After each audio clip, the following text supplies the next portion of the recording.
ओम सभी को नमस्ते। आइए आज हम फिर से एक नया विचार करते हैं। आज हम विचार करेंगे पहलवानों के विषय में कि जो पहलवान अखाड़ों में रहते हैं, स्टेडियम में रहते हैं, पहलवानी करते हैं, वो पहलवान कैसे बने।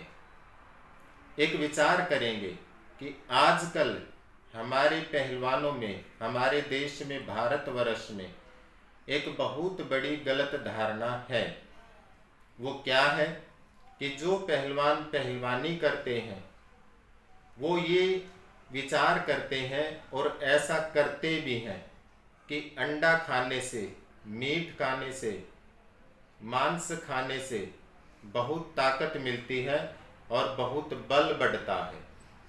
किंतु वो ये विचार नहीं करते कि असली जो ताकत होती है, जो बल होता है, वे ब्रह्मचर्य के पालन से मिलता है। जो ब्रह्मचर्य पालन करते हैं मन, वचन और कर्म से, उनके अंदर बल, शक्ति बहुत बढ़ता है। लेकिन ये बहुत बड़ी गलत धारणा है। पता ना ये हमारे देश में पहलवान कहाँ से भ्रमित हो गए, कहाँ से इनके दिमाग में ये उल्टी शिक्षा डाल दी गई कि अंडे, मीट, मांस से ताकत मिलती है। देखो, आप विचार करें, पहलवानी के लिए जो सबसे बड़ी चीज है, जिसकी सबसे ज्यादा आवश्यकता है, वो होती है ब्रह्मचर्य पालन। जो पहलवान ब्रह्मचर्य का पालन करेगा वो बहुत ही ताकतवर बनेगा, बलशाली बनेगा।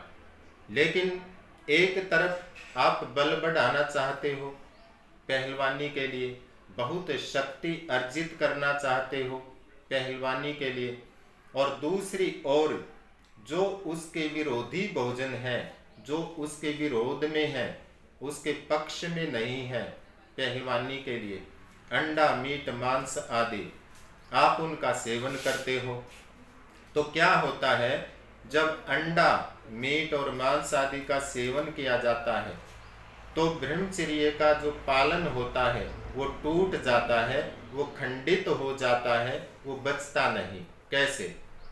जब कोई भी पहलवान अंडा, मीट, मांस आदि खाता है तो उसमें बहुत गर्मी होती है, ये बहुत गर्म होते हैं, और जैसे ही उनको खाएगा उसकी जो धातु होती है, वीर्य धातु, वे अंदर से खंडित हो जाएगी, वे टूट जाएगी, और उसके छोटे छोटे कण टूट कर वीर्य धातु के लघु शंका, जिसको पेशाब कहते हैं, उसके द्वारा बाहर निकल जाएंगे और उसकी ताकत, बल, ये सब घट जाएंगे, बढ़ेंगे नहीं।